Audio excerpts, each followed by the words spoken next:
Hi guys, welcome to Irish Footy Vlogs. Welcome to another First Division review video. Delighted to welcome Philip Warner again. Philip, how are you? You well?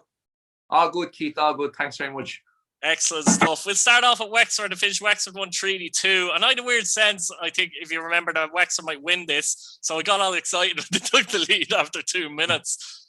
Be short-lived because within 20 minutes, Treaty actually went 2-1 up and saw out the game. But Treaty are now up to third, by the way, joint second with UCD on 19 points. But at least Wexford were competitive in this game as well. Yeah, it wasn't a walkover and it was nice, Look, Treaty, I just think the little bit of quality that they had showed through, I think if it's any other team that Treaty had played this weekend, I think they might have struggled, But again, Wexford they tried their best, and they really put their foot down and went for the game, which was good to see. And as we said, they stayed in the game, even though they went 2-1 down. Their heads didn't drop. They tried to push on through the rest of the game. And look, again, it's another defeat, but there is improvement, and it's not a whitewash, so they can only take positives out of that, which I'm sure they will. Yeah, I keep waiting for Dreeshy to kind of fall a little bit, Philip, but as I said, they're third, they're joint second, with UCD. But look, they're still in there, as I said, the squad mightn't be full of household names or anything, but clearly Tommy Barr is obviously doing an excellent job there, and we can't criticise him yet anyway. And even if they did drop down, we probably wouldn't criticise him, it's expected. Yeah, and that's, I suppose, it's credit to them and how they've got things set up right with their recruitment, do you know what I mean? Because it looks like it's working. I suppose it's still a little bit early, but at the same time, there's no reason why at the minute, the way they've been playing, there's no reason why they can't push for that promotion spot, do you know what I mean? And look, playoff, I think they would have bit your hand off you offered them a playoff at the start of the season, and they would have went from there. But look, onwards and upwards, and the way they're playing and the results they're getting, they're in the competition. There's no doubt about that. Absolutely. Finished UCD 1, Cobh 2 at Belfield, and this was another surprise over the weekend, to be honest with you, Philip. Cobh have won 2 on the bounce now. We did say this would be a difficult game for UCD, and it clearly was, but young Hegarty, I haven't seen him play, but he's scored 3 goals now in 2 games. He got 2 goals, 51 and 52 minutes. Collie Whelan pulled back a penalty, but great result for Cobh. Ultimately, they're only 5 points off a playoff place. UCD will be disappointed because they've lost more ground. Yeah, absolutely. Again, you would expect UCD to win. As I said, you would have expected them to win it. Look, I suppose I kind of tipped them for the title. I think that's our question now, to be honest with you. I know football is a strange game and it can change, but just looking at Chelsea the past couple of weeks, I know the break's been there and all, but coming up to the break and since they've started back, they're not stopping for anyone, to be honest with you. And I think they might go and set a few records, to be honest, where they've been. But look, UCD will obviously be disappointed with this result. It's something that is, again, probably the last couple of years they would have probably comfortably won, but I just don't know. They're kind of, as we alluded to in the top division, teams go through these phases, and I think it's probably happening with UCD at the moment. The wheels are slowly coming off, but I think they'll be all right, and I think they will finish second. But again, results like this don't help their case, and I don't think they set out to finish second at the start of the season, and especially as the games went on, how well they've been doing. Cobh are excellent though. You can only turn around and say, look, another result, and as you said, 5 points off a playoff spot. Who knows? They got in there last season, to be fair. You never know, they could get in there because every team is inconsistent in this league, bar Shelbourne. But before we move on, UCD are actually closer to Bray in 7th than they are to Shelbourne in 1st, so that tells its own story, doesn't it, in fairness, Philip? Yeah, it does. And to be honest with you, Bray got kind of a bit of a bashing, but I can see them getting a bit closer, to be honest. I just think the way they've got their bodies back, and look, they were poor against Shells, but there's no reason why they can't. As for UCD, though, again, it's just so, there's such uncertainty about them, Keith. It's kind of going back to what we spoke about a couple of weeks ago, where they would be going out and they'd be scoring 4 or 5, and then next week they'd be conceding 4 or 5. The last couple of weeks, they've kind of looked like they might be going back towards that, which isn't great. So they'll need to get their act together promptly and, get another 3 points now next week and try to put this little bad phase behind them. 100%. To finish Galway 2, Athlone 1. This was the only home win all week, and it was a last-minute goal from Cunningham. Barnes gave Athlone the first half lead. Keating penalty 75, Cunningham 90 minutes. It puts Galway now into 6th, and they're actually level with Athlone. And Athlone, it's a weird one. It's so weird, the first division, because Athlone are 3 points off UCD who are second, but they've kind of plummeted the last few weeks, to be honest, as well, haven't they? They'd be mad disappointed they lost this late on. Of course, yeah. Any team that concedes late is obviously disappointed that they've conceded. But I don't know what it is with Athlone. They just seem to.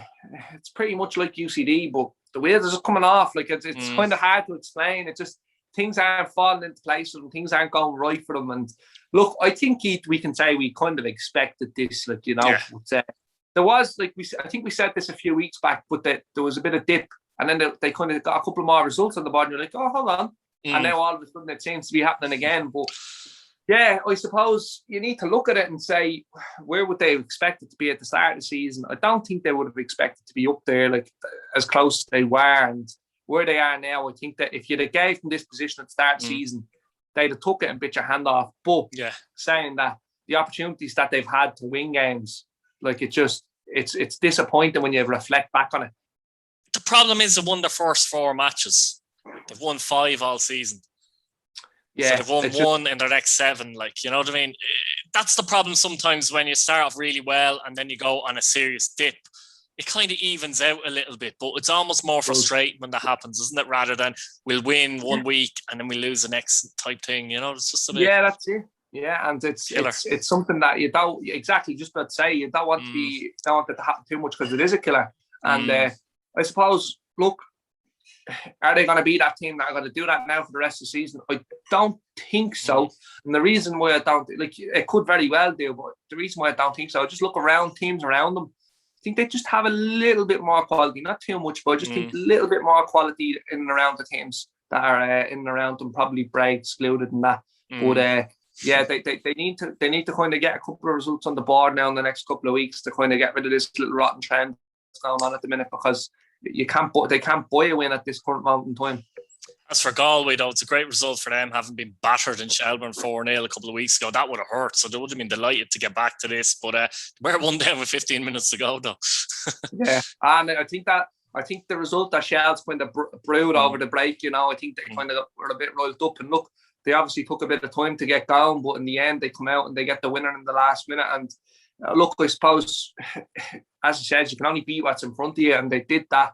But saying that, like, they'd be delighted to go and get a result against that Athlone, do you know what I mean? Brings them a bit closer as well. So, yeah, look, Galway, again, I think we both say they've been so inconsistent. And I said it a few minutes ago about every team in the division bar Shelbourne.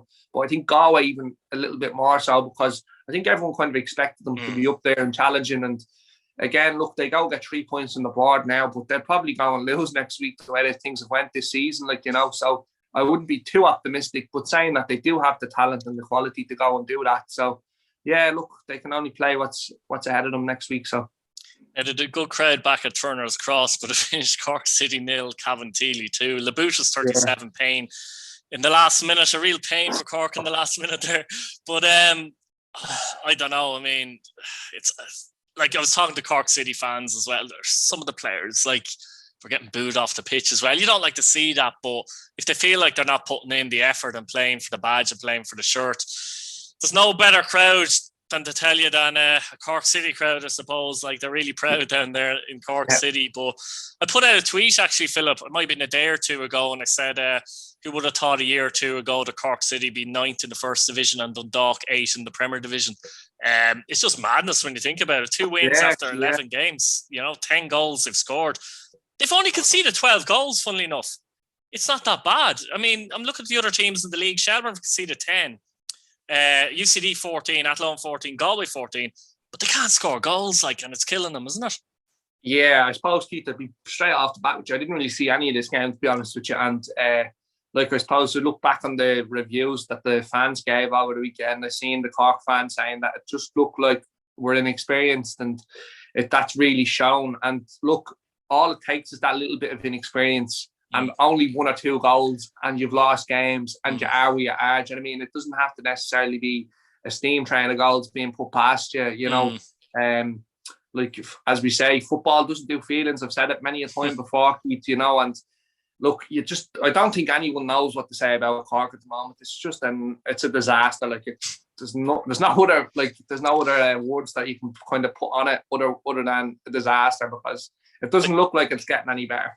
I think the issue is with them as well, because there's a lot of teams that are young in the league, and Cabinteely are one of them as well. But I think it's the added pressure of actually playing for Cork City and the expectation and the weight in your shoulders. And no offense to Cabinteely, but you don't have that at Cabinteely.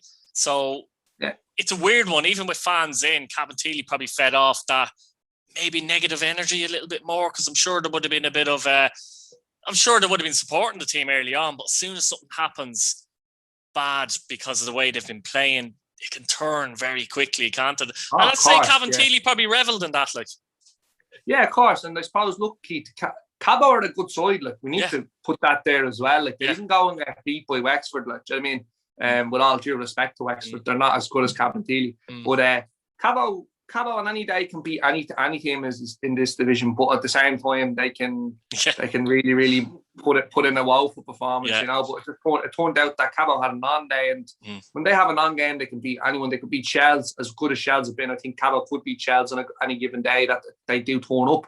But saying that, Cork, it's not really the result of today, yesterday, that is affecting them. I think it's maybe the last 12 to 18 months of not being able to go into the stadium, and like the fact that they came back, and they kind of, I think that the fans might have, that was bubbling under the sort. It's like someone trying to get something off their chest and hasn't had the chance to do so. Yeah, and they got that chance. And it's just came out at the one time. I think with the fact that they lost, it was just an opportunity then to really go hammer and tong at it and make your feelings known.